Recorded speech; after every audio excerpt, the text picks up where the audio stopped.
A lot of this isn't going to make sense to you, and I'm sorry about that.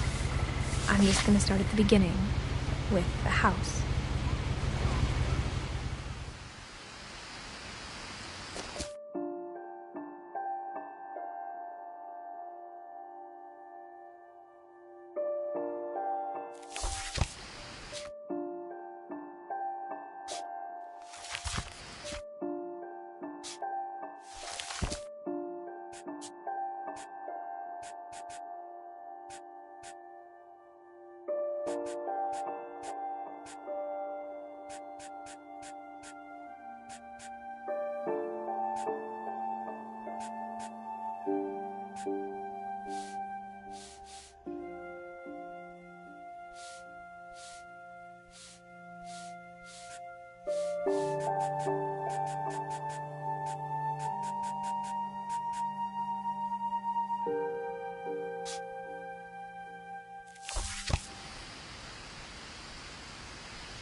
I lived here until I was 11, but I wasn't allowed inside half the rooms.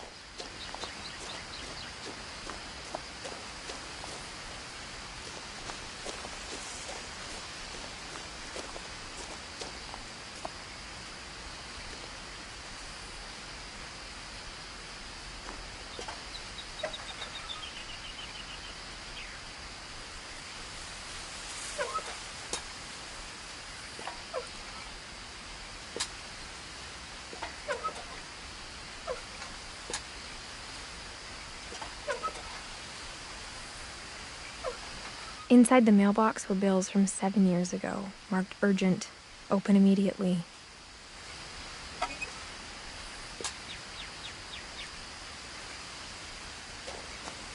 I hadn't been back since my brother Lewis's funeral.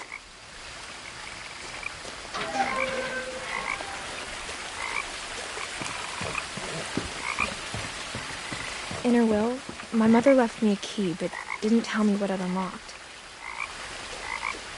Maybe she thought I'd know. Or she thought that the mystery would be enough to bring me back.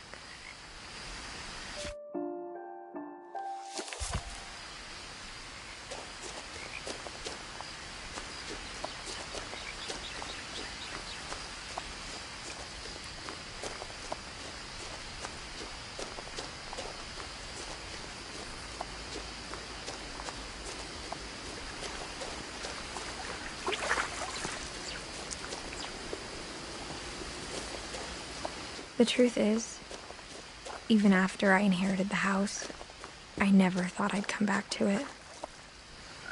But now I had questions about my family that only the house knew the answers to.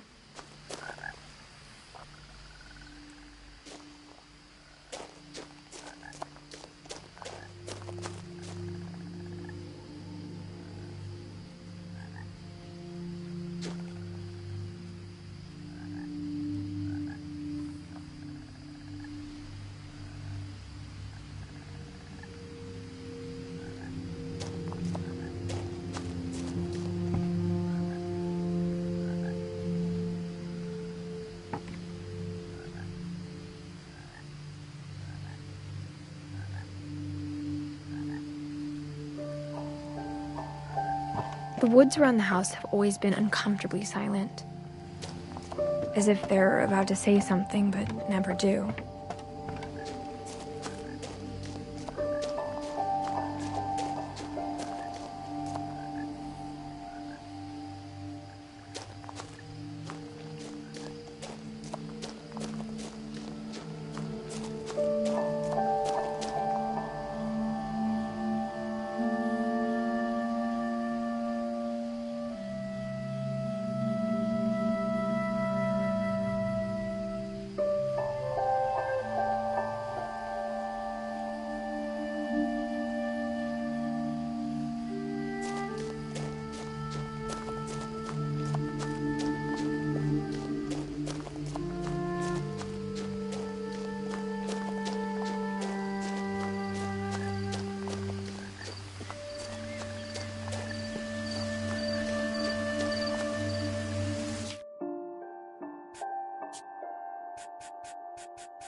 The house was exactly like I remembered it, the way I'd been dreaming about it.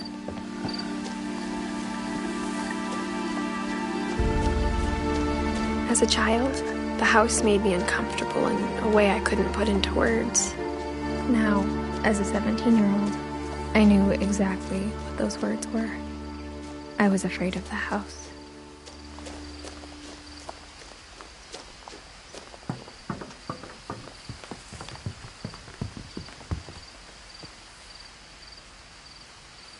I hoped the key might unlock the front door.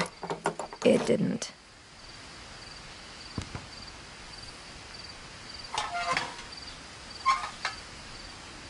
Looking in, I felt like the house itself had been waiting for me.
Crawling through the doggy door used to be a lot easier when I was 11.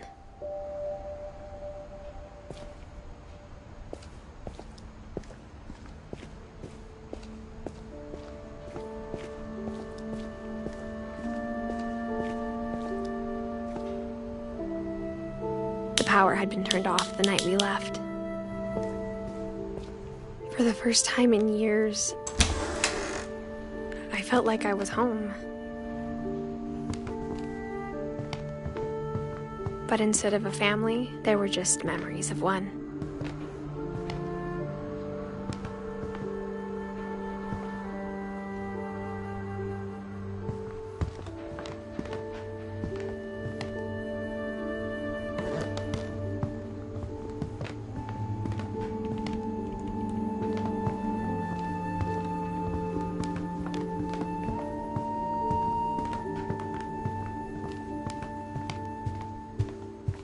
The table was still a wreck from the night we left.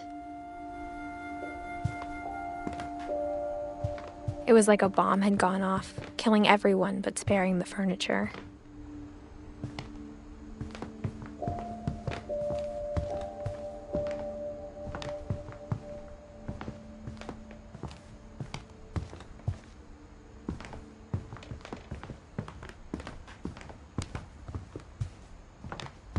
Nothing in the house looked abnormal. There was just too much of it, like a smile with too many teeth.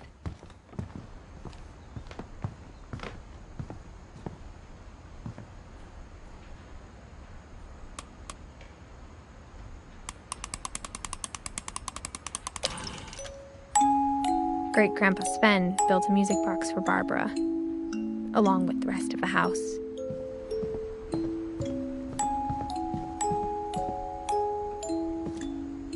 After Milton disappeared, Mom sealed up all the bedrooms.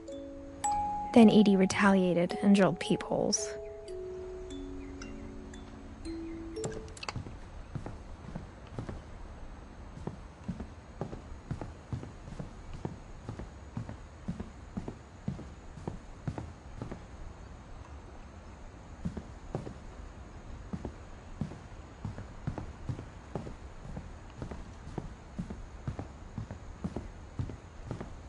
Whenever people ask me about my family, the first thing they always want to know about is Barbara.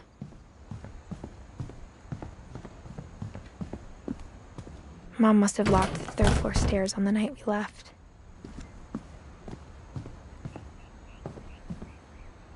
Edie's father, Odin, built the original house.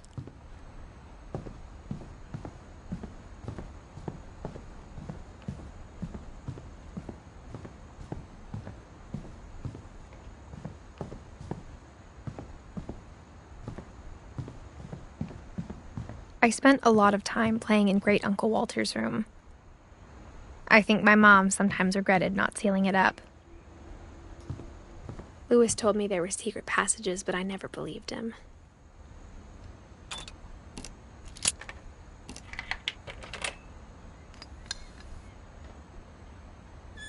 Turns out, my mom was really good at keeping secrets.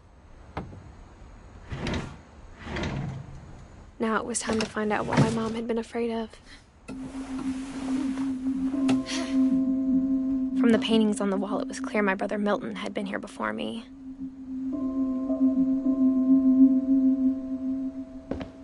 Reading this, maybe it sounds like I had a plan, but I had no idea what was behind that door.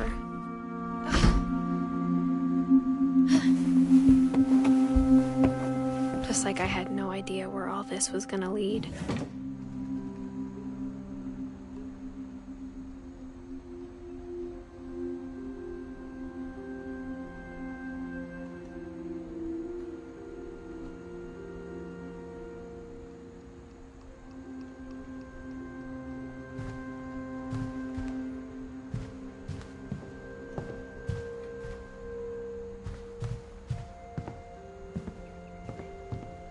I grew up looking at Molly's room through the peephole. Molly's gerbil had a tiny bedroom with its own even tinier gerbil cage.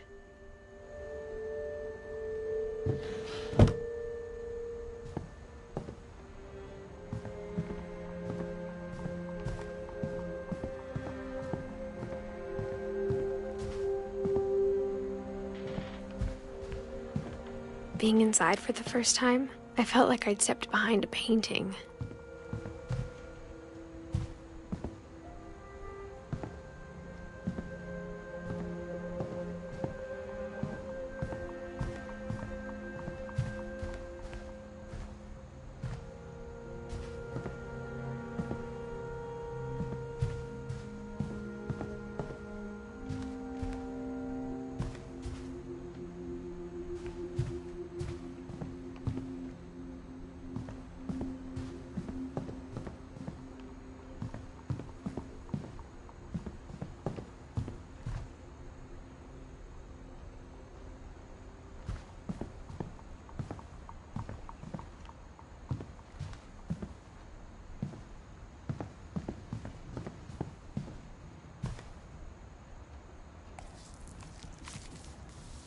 December 13th, 1947. Dear Diary, I'll be gone soon, but I wanted to tell somebody about what's gonna happen. It started when Mom sent me to bed without dinner. I woke up and I was starving, so I looked around for something to eat. The gerbil food was dry, but I didn't mind it.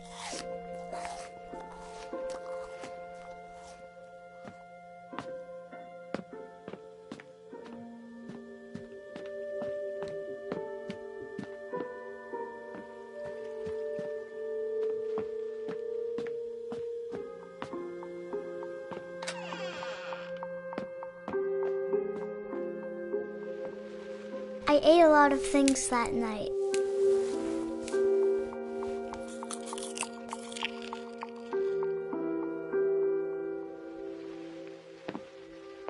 I kept eating and eating.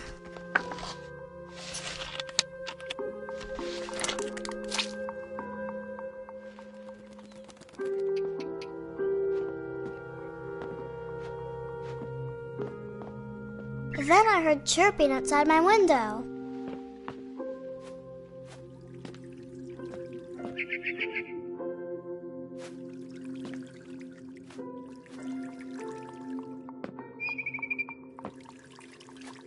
It was a barn swallow going back to her nest.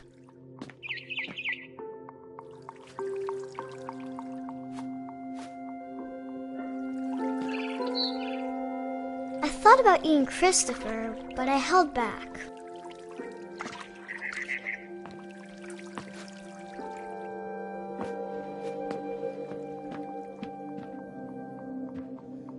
I reached out for her.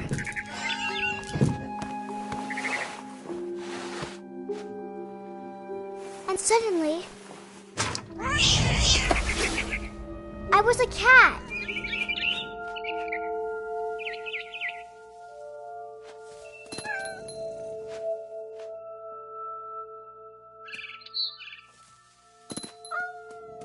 I tried to be quiet, but the bird was really scared.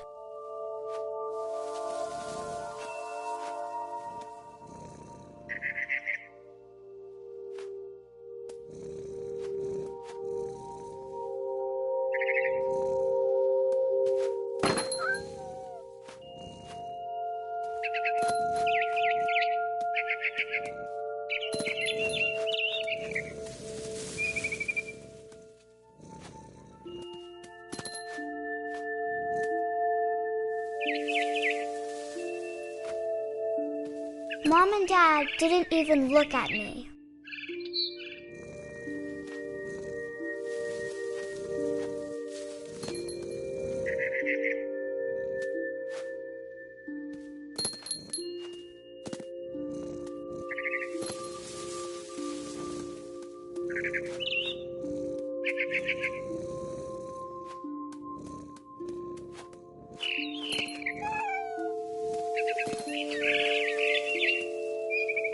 I jumped and I almost got her.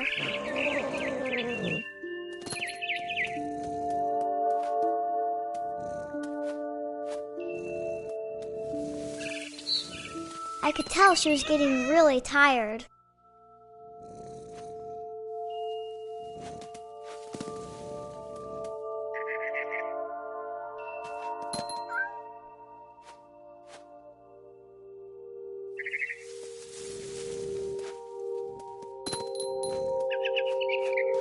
Now I was up in the big tree.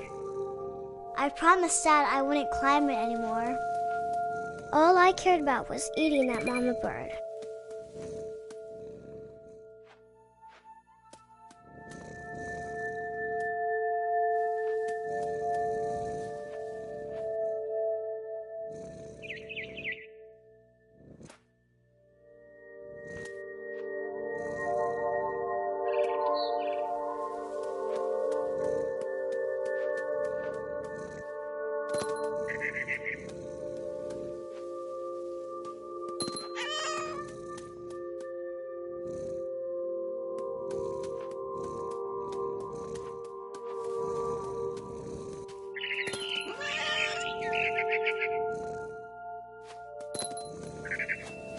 I gobbled her up. And suddenly, I was an owl. First, all I heard was the wind. Then I heard little teeth nibbling in the grass.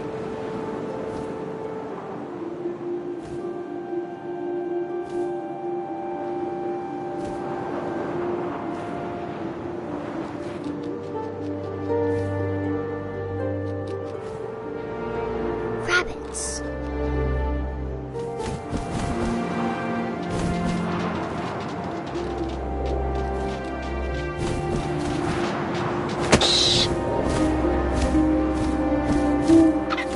I imagined his face looking up and seeing mine through my talons. I swallowed him up, and I didn't chew one bit. Then I flew off to find something bigger.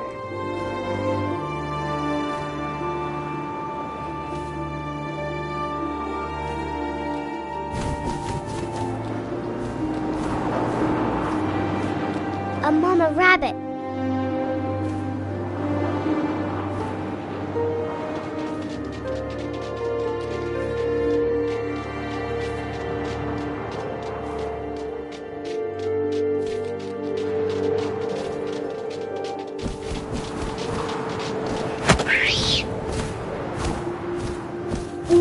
almost too big to carry. I started choking, but I couldn't stop eating. And suddenly, I was a shark.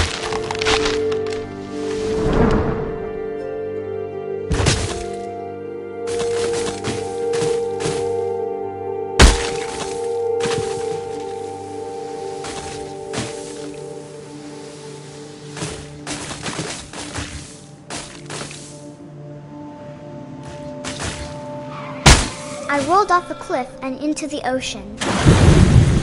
Now, I was hungrier than ever.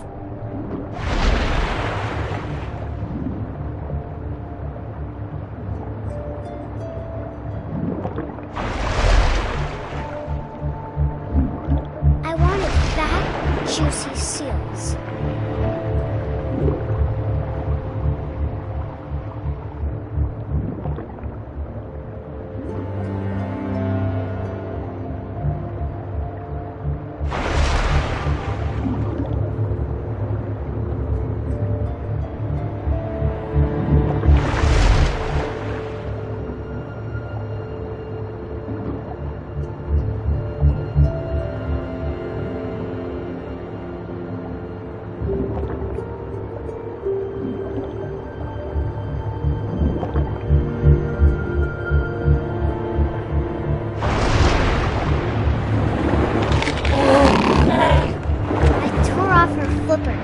Tasted really good.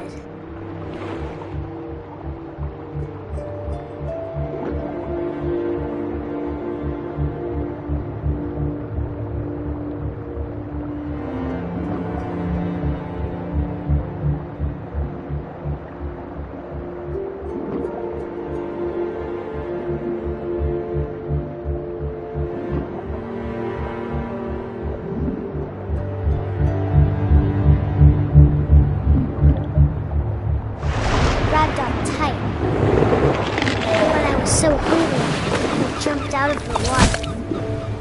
When I opened my eyes, everything had changed.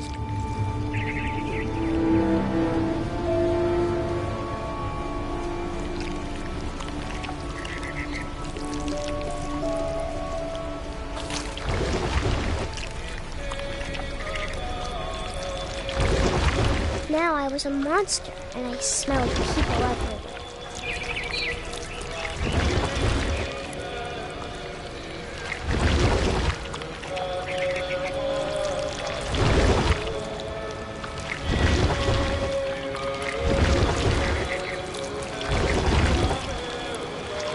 I was big, but I moved real quiet.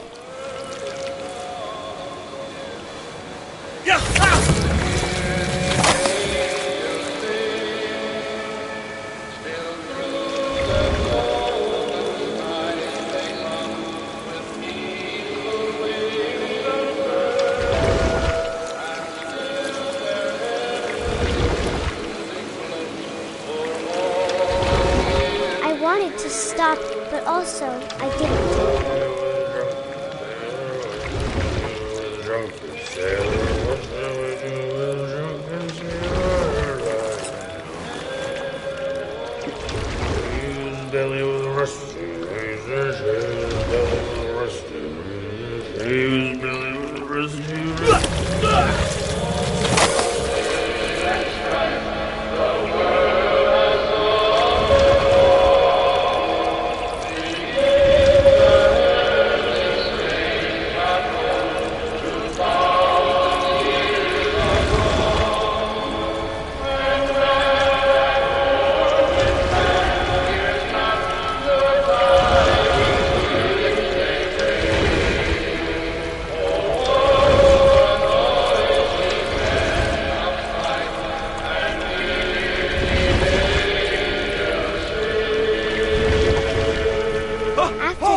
Passenger, I was still hungry, and across the water I smelled something new, something I had to have, so I swam towards it.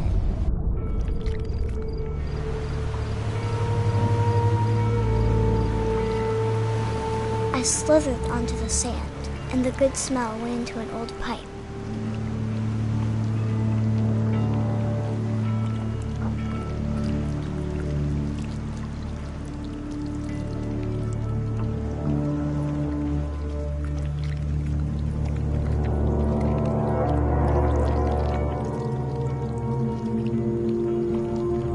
I got closer and closer.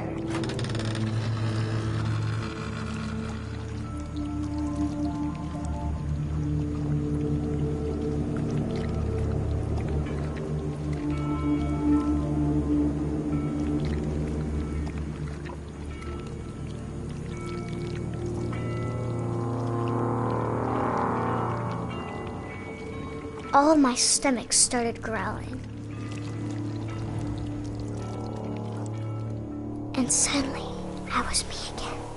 I held my breath for a long time, but I couldn't hear anything. I think it's waiting for me to fall asleep. But it's not going to wait much longer. It needs to be, and we both know I will be delicious.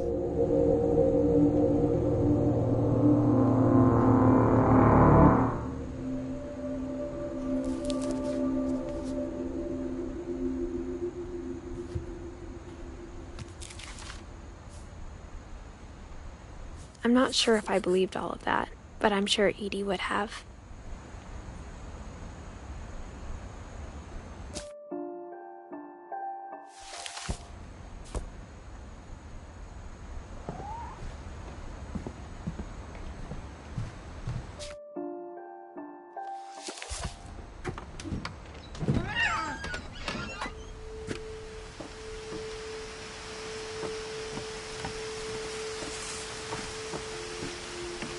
This will be obvious later, but my mom never told me any of these stories.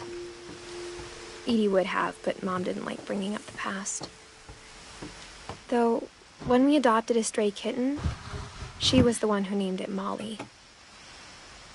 I spent a lot of time in Great-Grandma Edie's room. Her room was like a museum.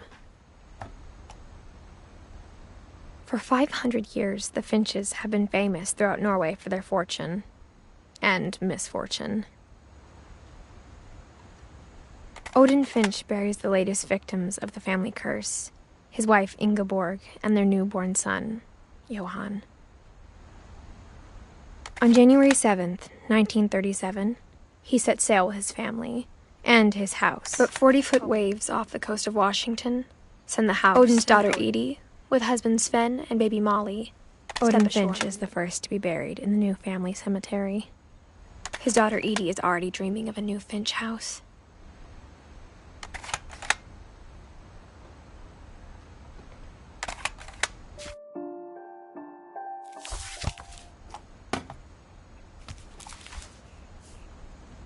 Whatever's wrong with this family, it goes back a long ways.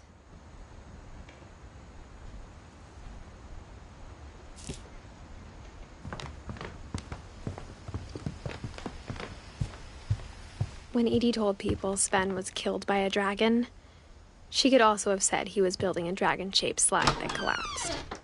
Even in her 90s, sometimes Edie seemed a lot younger than my mother.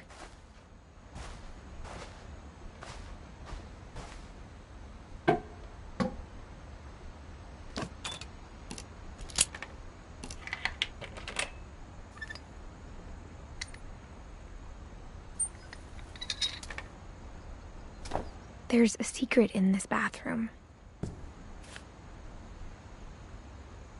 It's in the last place you would look.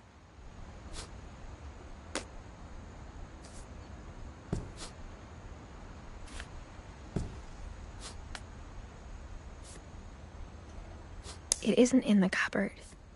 It's hidden in this book.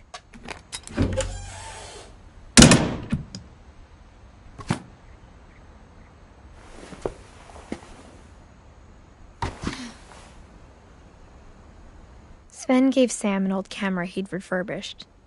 He never put it down.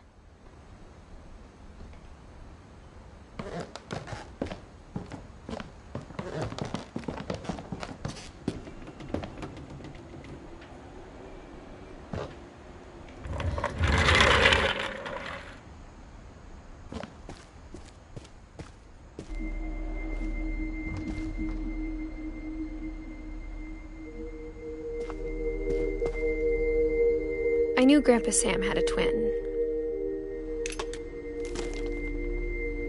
and that he never talked about him.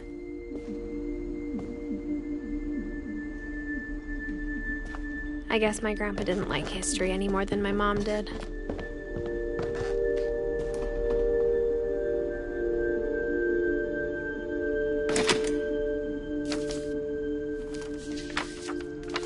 How I Want to Remember My Brother by Sam Finch. The thing I remember is that when he made up his mind, that was it.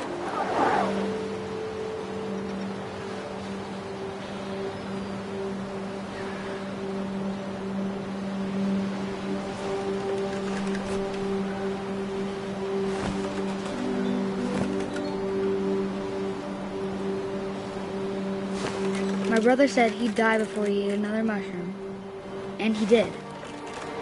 At Barbara's funeral, we swore we'd never be afraid again. And he wasn't. I think Calvin always wanted to fly. Mom! Calvin! Dinner's ready! Coming! But that day, he finally made up his mind to do it. I told him going around was impossible. Maybe if I hadn't said that.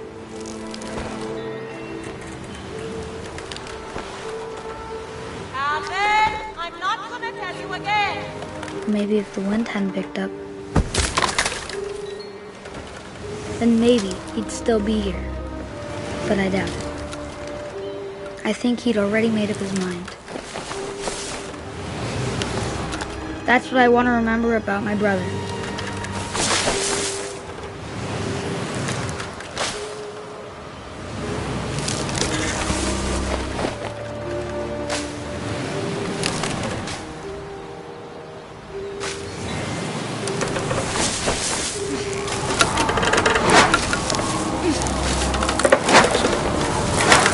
The day he made up his mind to fly, and he did.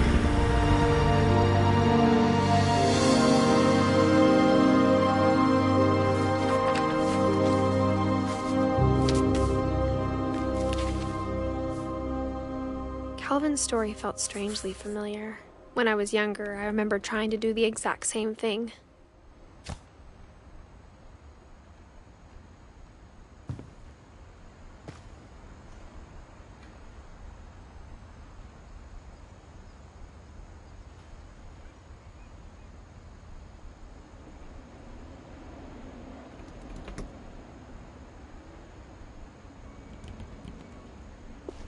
After the funeral, Edie roped off Calvin's half of the room.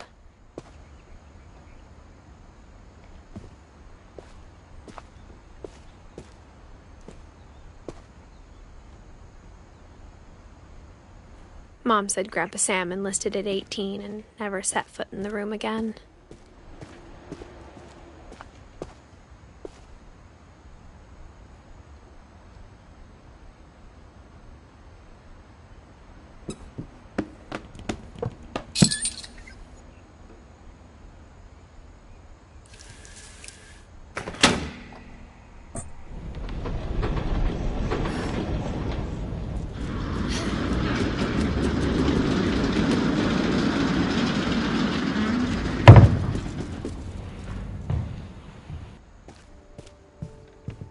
The passages were a pretty tight fit. They'd obviously been built for smaller hands and bellies.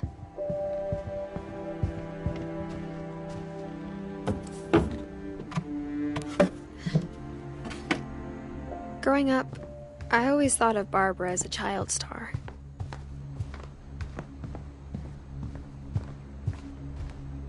I never thought about how hard it must have been for her afterwards.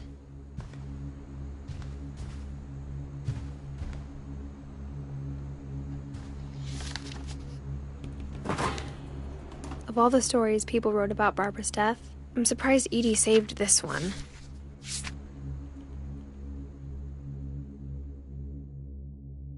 Old Jack here with another ghastly tale inspired by America's most unfortunate family. I'm calling it The Surprise Ending of Barbara Finch. As a child star, Barbara was famous for her scream. Now at 16, she was all washed up. A has-been. But in a lucky break, she'd been asked to perform her signature scream at a local convention for monster movie fans.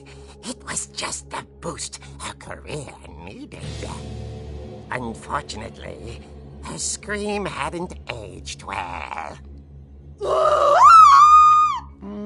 Getting better. I think you just need the right motivation.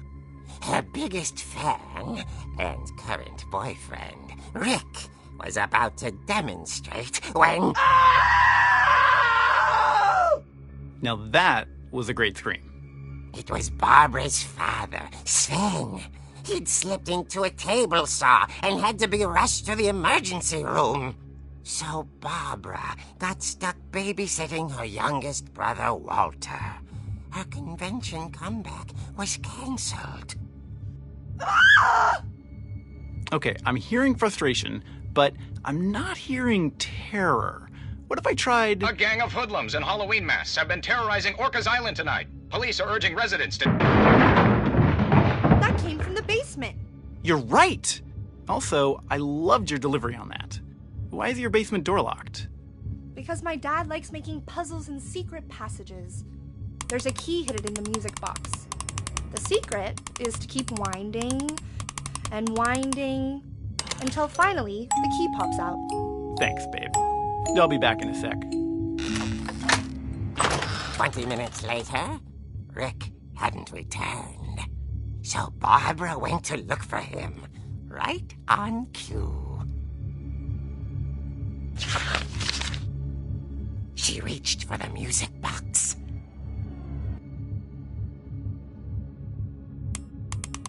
And as she wound the key, she listened for Rick, but the house was silent.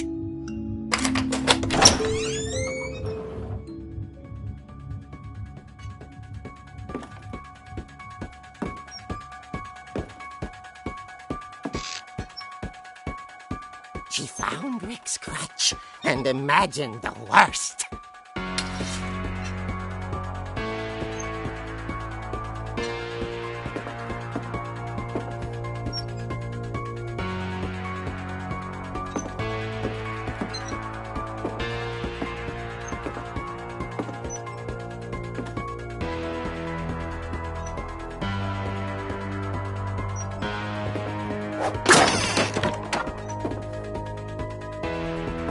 Leader is the infamous Hookman killer, Dr. Carl Hamill, who impaled and then ate his family 10 years ago tonight.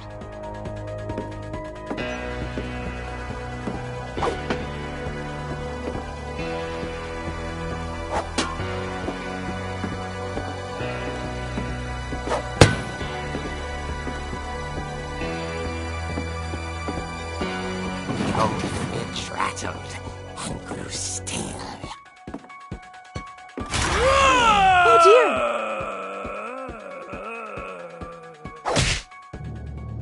Oh! Rick? Barb, relax. I was just trying to scare you to help you find your scream. Well, I'm not scared, Rick. I'm furious. Then act furious. All I'm getting from you now is that you're hurt and confused and you're... She threw him out, but she kept a little something to remember him by. Barb, have you seen my other crutch? And she was still holding it when she fell asleep watching the late picture show. Hours later... Barbara! Walter, what's going on up there? Ah!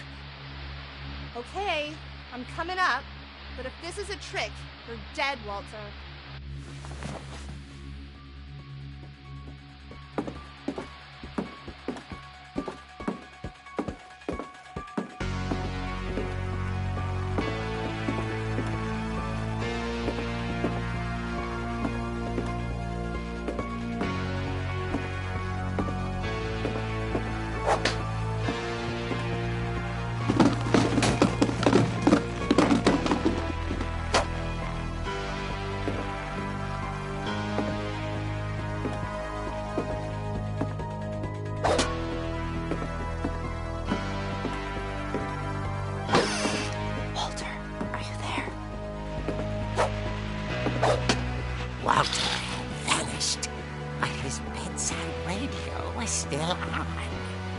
Rikers Island police describe the man as 6 feet tall, with a steel hook for a hand.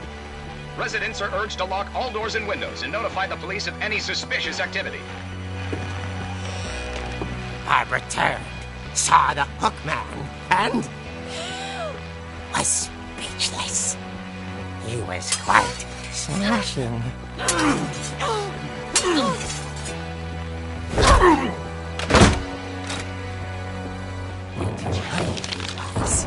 He couldn't get enough of Barbara. Okay, Barbara, there's gotta be another way out of here. That night, she played her part beautifully.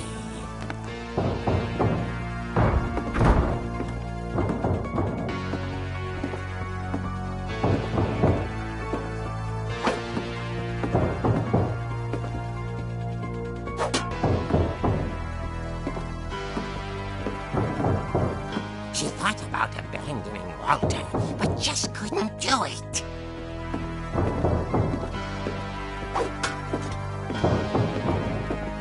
Molly's door hadn't been opened in years. The hinges groaned.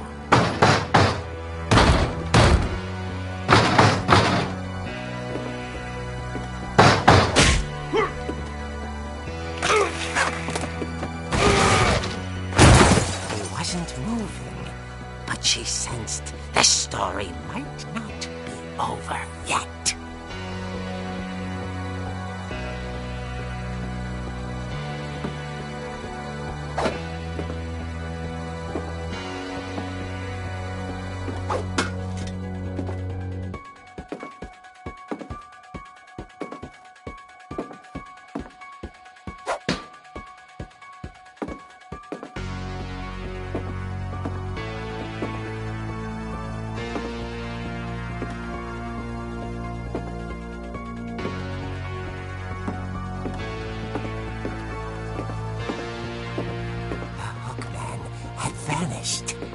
She listened for his breathing, but all she heard was... Someone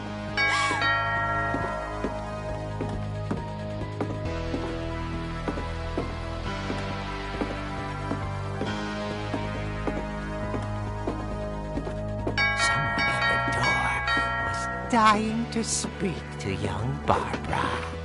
At the door, she heard whispering. Was coming from inside the house.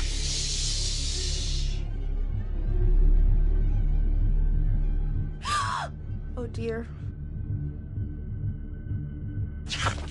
Surprise! Bravo, Barbara! You were wonderful. The monsters had come to surprise her. For Barbara, it was a dream come true. Then she saw what kind of monsters they were, and she realized what was about to happen. She was going to be famous. And with her final breath, Barbara Finch gave the performance of her life.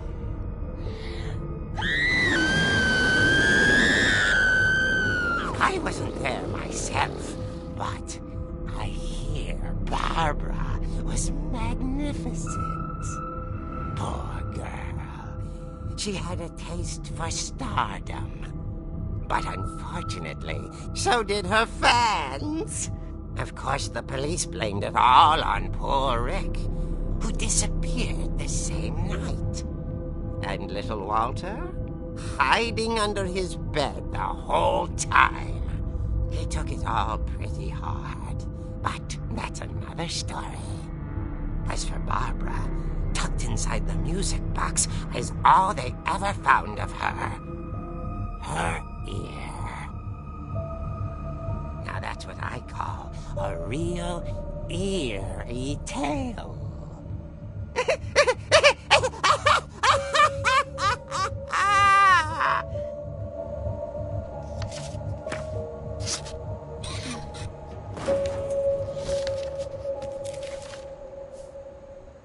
Edie told me all Barbara wanted was to be remembered, as absurd as that comic was. Maybe what Edie saw was a happy ending.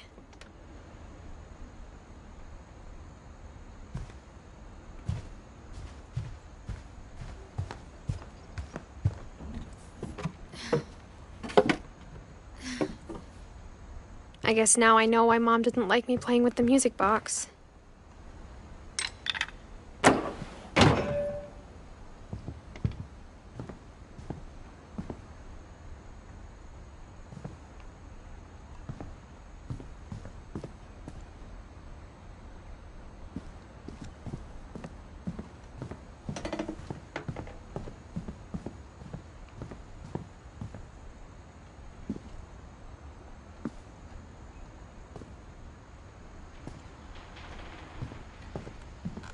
A lot of things got left behind in the whirlwind of that last night. My mom wasn't much of an optimist, but she never stopped believing that my brother Milton was alive.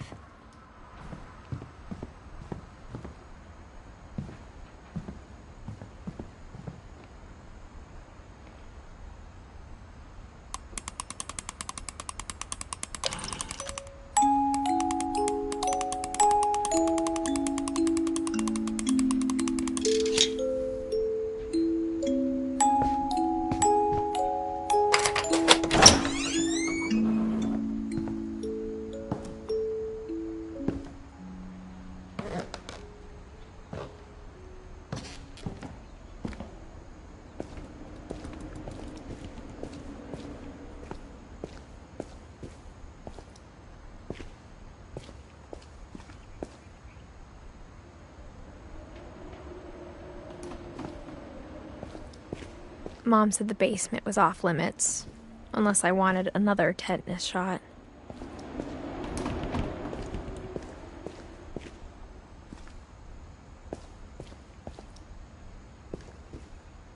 I saw Edie sneak down to the basement once, carrying packages. I thought maybe she was hiding presents.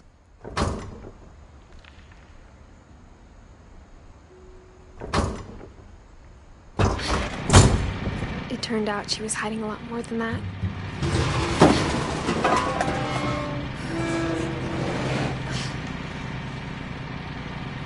I remember asking Mom once about where Walter had gone. She said after Barbara died, he got as far away as he could.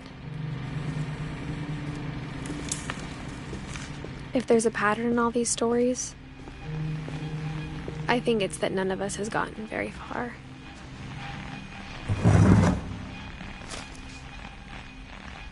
Goodbye, everyone. I can't believe I've been down here for 30 years. On that first day, after the shaking started, I didn't think I'd survive a week.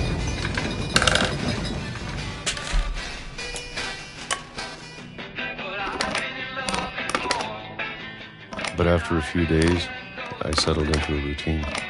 That's what kept me sane.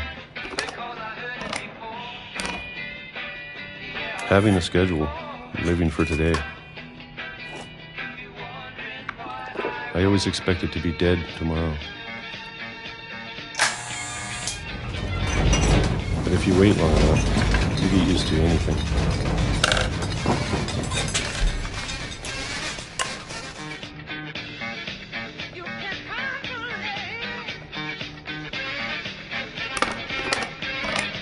Even a monster on the other side of the door starts to feel normal. Almost friendly.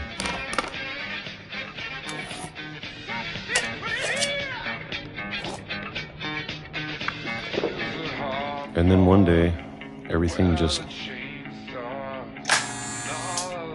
stopped.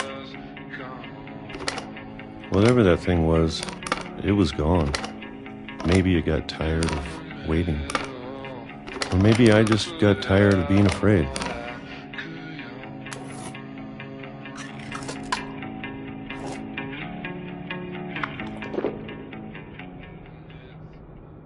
It's been a week now, the longest in 30 years. I'm done waiting. I have to leave while I still can.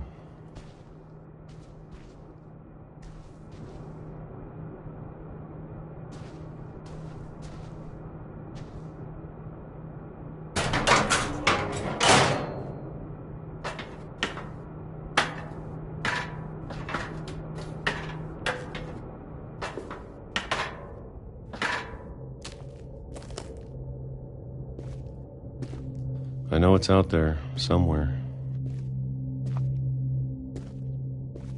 Whatever killed Barbara and Molly and Calvin. Maybe this is all a mistake. But I need to stop living the same day, even if it kills me.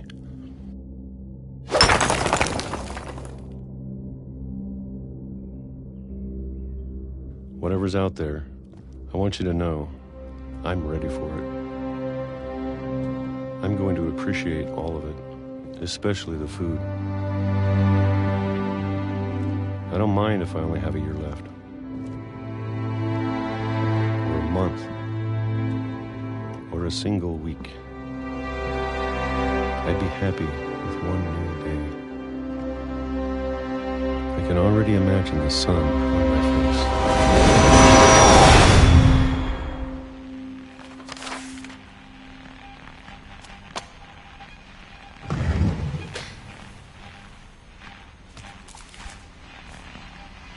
Walter died when I was 6. I can't believe my mom never told me he was down here.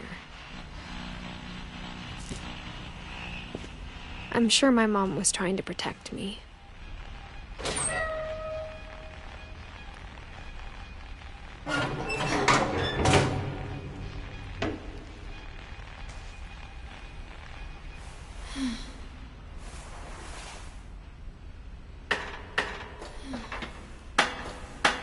Maybe she was afraid I'd end up like Walter.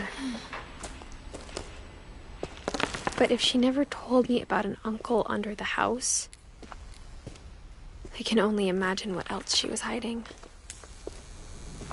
I don't want to make the same mistakes she made, trying to bury something that's still alive.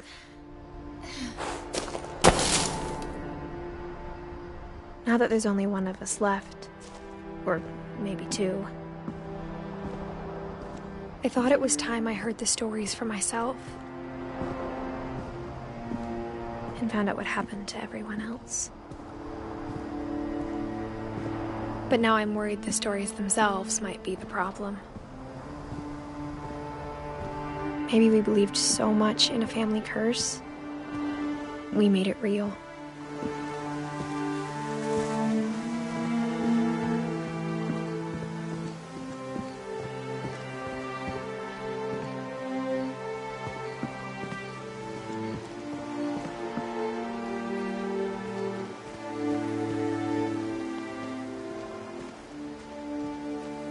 I don't know if I should even be writing this.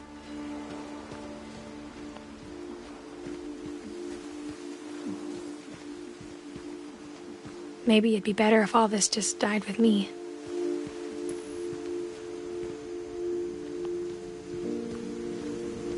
But I thought you should know about your family.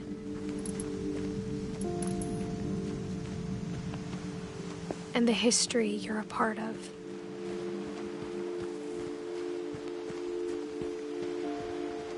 Though to be honest, I feel as lost as you probably do right now.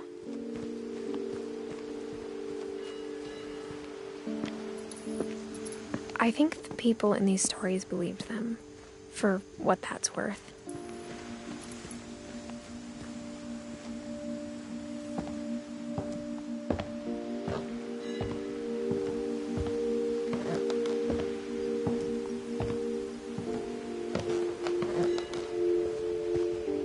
Look at the house. That history of imagination and stubbornness and madness. Any of it seems possible.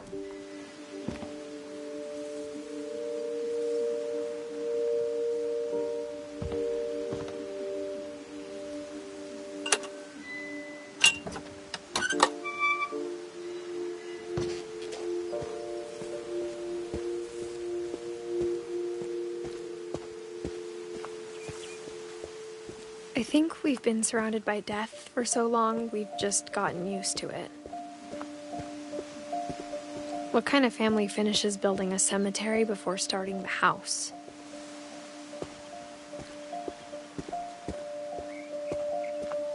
It It's embarrassing for me to admit this, but the pet cemetery made me more uncomfortable than the human one.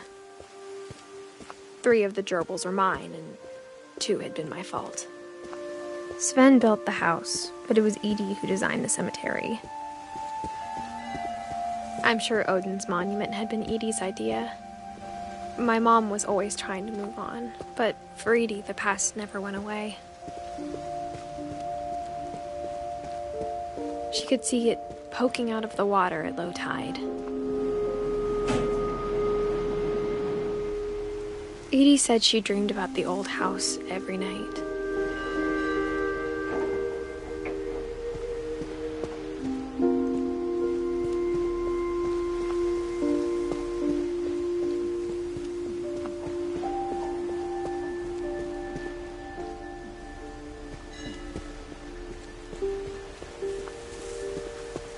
Edie's side was always easier for me to understand. But the older I get, the more I can see where my mom was coming from.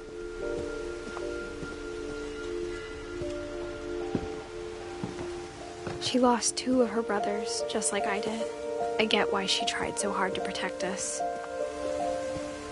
There's so many things I wish I could ask my mom now. Part of me thinks this is what she wanted all along. For me to come back someday and find everything out for myself.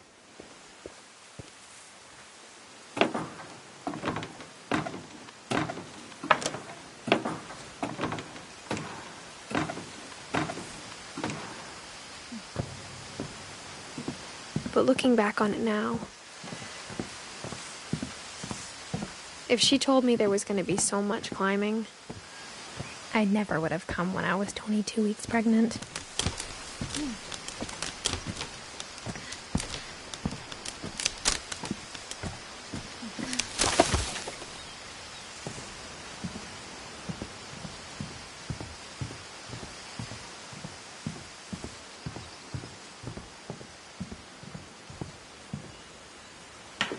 I never met Grandpa Sam, but I think he and my mom had a lot in common.